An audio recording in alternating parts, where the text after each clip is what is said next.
আজকে পুঁটি মাছ দিয়ে পাতায় কলা পাতায় মাছ ভাজবো। তো তোমাদের সঙ্গে শেয়ার করব যে কলা পাতায় কীভাবে মাছ ভাজতে হয়। তো সবাই অনেকেই জানো, অনেকেই জানো না। তো আমিও তো শিখেছি, আমি জানতাম না আগে। তো এই যে পুঁটি মাছগুলো দিয়ে পাতায় মাছ ভাজবো। আর সজনের ডাঁটা, আলু, কাঁচকলা, বেগুন, উচ্ছে দিয়ে শুক্তো হবে। এই মাছগুলো দিয়ে শুক্তো করব। এই যে আমার পাতায় কলা পাতায় মাছ ভাজার মাছ রেডি হয়ে গেছে। এই যে পেঁয়াজ দিয়েছি, কাঁচা মাছ, ওদিকে জিরে আর সর্ষে একসঙ্গে বেটে দিয়েছি, লবণ, হলুদ আর পাকা টমেটো কুচি কুচি করে কেটে দিয়েছি। এবারে এর উপর থেকে সর্ষের তেল দিয়ে মাখিয়ে এবার আমাকে রেডি করে নিতে হবে। আমি এই যে কলা পাতাগুলো গাছ থেকে কেটে এনেছি। সব তো ক্যামেরায় দেখানো সম্ভব না, একা একা ক্যামেরা ধরা রান্না করা, তো যতটুকু পাচ্ছি দেখাচ্ছি। আর এই যে এগুলো মাখিয়ে নেব সুন্দর করে। আর আমার শুক্তো রান্না হয়ে গেছে, ওই যে দেখতেই পাচ্ছ।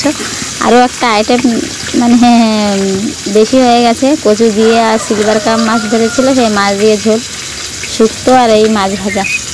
তো আমার তো সত্যিই বলতে যে খুবই ভালো লাগে। তোমাদের কে কেমন রান্না করতে পারো কিংবা করে খাও আমি জানি না, তবে আমি শিখেছি। আমিও আগে কোনোদিন জানতাম না।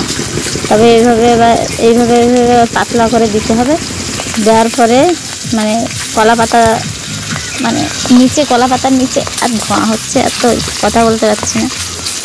তো এরকম আস্তে আস্তে পাতলা করে দিয়ে আর টমেটোগুলো একটু হালকা হাত দিয়ে চটকিয়ে নিয়ে তারপরে দিতে হবে, তাহলে তাড়াতাড়ি সেদ্ধ হয়ে যাবে। আর ছোট মাছ দিয়ে পাতায় ভাজা মাছ খুব সুন্দর লাগে, আমার তো খুব ভালো লাগে। বড় মাছ অতটা ভালো লাগে না, তবে ছোট মাছ ভালো লাগে। তোমরাই দেখো মানে কত সুন্দর দেখতে লাগছে। এখনো রান্না হয়নি তাই এত সুন্দর লাগছে, আর রান্না হলে কেমন লাগবে। সব কিছু রেডি করে ঢেকে রেখেছিলাম। তারপরে দেখো জাস্ট মানে কত সুন্দর লাগছে দেখতে। আমার তো দেখে খেতে ইচ্ছা করছে। শুধু কলার বাদার মাছ ভাজা হবে না, মা কচু কাটছে, কচু তুলে এনেছে, কচু দিয়ে আর মাছ দিয়ে রান্না হবে। আর এত হারে গরম পড়েছে মানে ভাবতে পারবে না। আরও তোমাদের সঙ্গে একটা কথা শেয়ার করি, এই ফোনের ক্যামেরা কেমন হচ্ছে আমি জানি না, তবে আমার ফোনটা খারাপ হয়ে গেছে, ঠিক করতে দিয়েছে 3-4 দিন হয়ে গেছে। এখন বাবুর ইমেল আর আমার ইমেল একই, তো ওই জন্য বাবুর ফোন থেকে আমি ছাড়তে পারছি, মানে আমার ফেসবুক আমি এতে করে নিয়েছি। এবার এখান থেকে ছাড়ছি, আর কি করব, বাবুর ক্যামেরা খারাপ হয়ে গেছে। কি হয়েছে? মুরগি কক কক করছে, মা বলছে ডিম পাড়িয়েছে। দেখো মা কচু কাটছে, দেখো।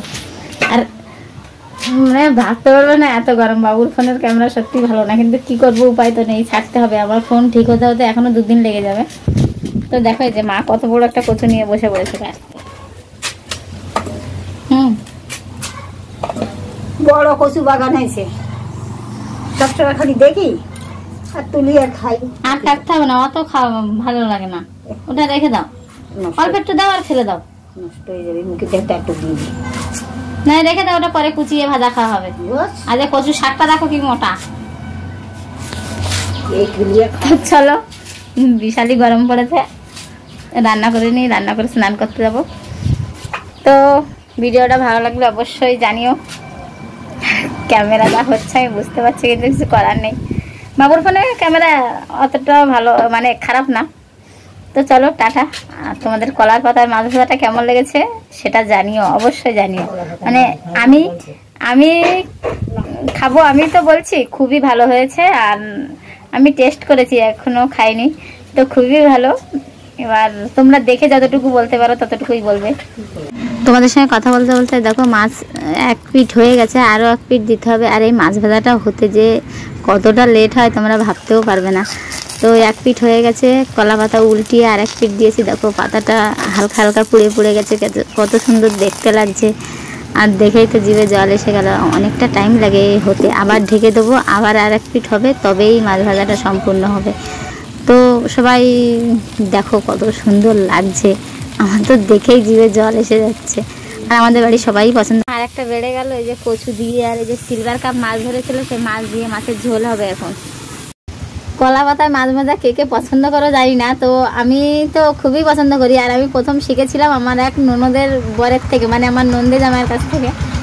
তো কলা পাতার মাছ ভাজা আমার তো খুবই ভালো লাগে। আমি আগে জানতাম না, যেহেতু বিয়ের আগে কলা পাতায় মাছ ভাজা ভাবতাম কি কাঁচা মাছ ভাজে এ কি খাওয়া যায় নাকি, মানে মন থেকে চাইতো না, মানে ইচ্ছা করতো না। তবে নন্দে জামাই জোর করে খাওয়ানোর পরে সত্যিই খুব ভালো লাগে। আর এখন তো আমি নিজে নিজে বানাই, নিজে নিজে খাই, আমার এতটাই ভালো লাগে।